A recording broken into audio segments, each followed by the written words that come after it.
جو انسان اللہ کے راستے میں وقف ہیں اور جو محتاج ہیں، غریب ہیں، اور جو قیدی ہیں، اور جو بچے مدارس میں پڑھ رہے ہیں،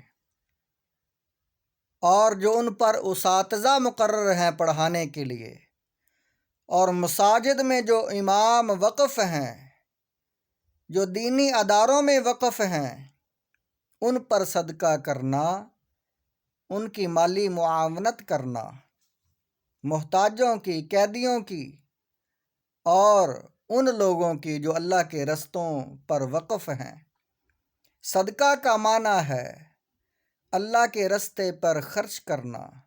جو اللہ کے رستے پر وقف ہے اس پر جو صدقہ کیا جائے، جو خرچ کیا جائے، وہ اللہ کے رستے پہ ہی خرچ ہوتا ہے۔ جو اللہ کے رستے پر خرچ کرنے والے، اللہ کے رستے پر وقف ہونے والے پر خرچ کیا جائے۔ اس کے متعلق قرآنی آیات، یہ حدیث پاک، یہ آیت مبارکہ قرآن پاک میں سورۃ بقرہ آیت نمبر 272 اور 73 ہے۔ وَمَا تُنْفِقُوا مِنْ خَيْرٍ فَلِأَنفُسِكُمْ وَمَا تُنْفِقُونَ إِلَّا ابْتِغَاءَ وَجْهِ اللَّهِ وَمَا تُنْفِقُوا مِنْ خَيْرٍ يُوَفَّى إِلَيْكُمْ وَأَنْتُمْ لَا تُظْلَمُونَ لِلْفُقَرَاءِ الَّذِينَ أُحْصِرُوا فِي سَبِيلِ اللَّهِ لَا يَسْتَطِيعُونَ ضَرْبًا فِي الْأَرْضِ يَحْسَبُهُمُ الْجَاهِلُ أَغْنِيَاءَ مِنَ التَّعَفُّفِ تَعْرِفُهُمْ بِسِيمَاهُمْ لَا يَسْأَلُونَ النَّاسَ إِلْحَافًا وَمَا تُنْفِقُوا مِنْ خَيْرٍ فَإِنَّ اللَّهَ بِهِ عَلِيمٌ۔ اور تم جو مال بھی خرچ کرو سو وہ تمہارے اپنے فائدے میں ہے، اور اللہ کی رضا جوئی کے سوا تمہارا خرچ کرنا مناسب ہی نہیں۔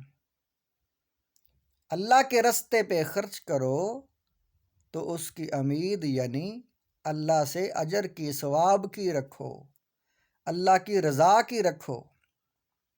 جو بھی خرچ کرو اللہ کی رضا کے لیے خرچ کرو۔ اور جو بھی انسان اللہ کے رستے پہ خرچ کرتا ہے، اس آیت سے پتہ چل رہا ہے کہ اس کا فائدہ خرچ کرنے والے کو ہی ملتا ہے۔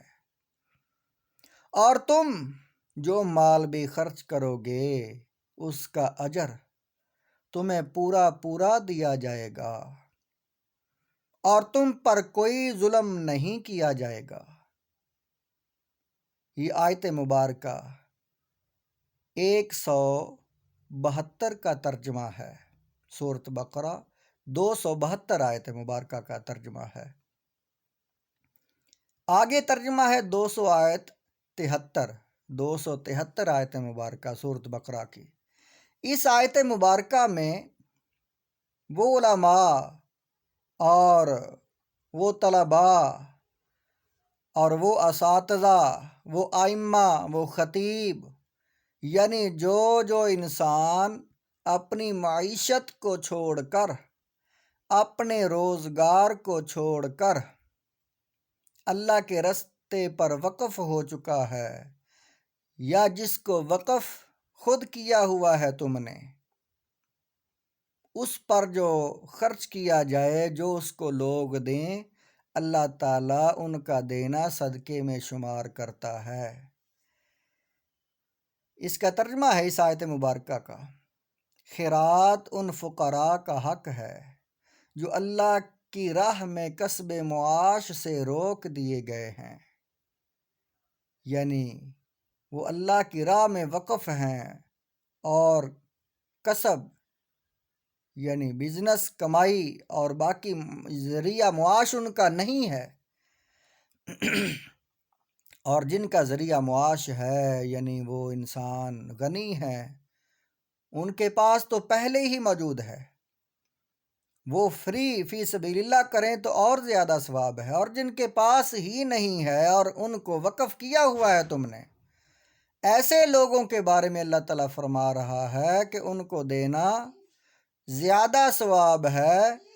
وہ امور دین میں ہمہ وقت مشغول رہنے کے باعث زمین میں چل پھر بھی نہیں سکتے۔ ان کے زہدن طمع سے باز رہنے کے باعث ندان جو ان کے حال سے بے خبر ہے انہیں مالدار سمجھے ہوئے ہیں۔ تم انہیں ان کی صورت سے پہچان لوگے، وہ لوگوں سے بالکل سوال نہیں کرتے کہ کہیں مخلوق کے سامنے گڑ گڑانا نہ پڑے، اور تم جو مال بھی خرچ کرو تو بے شک اللہ اسے خوب جانتا ہے۔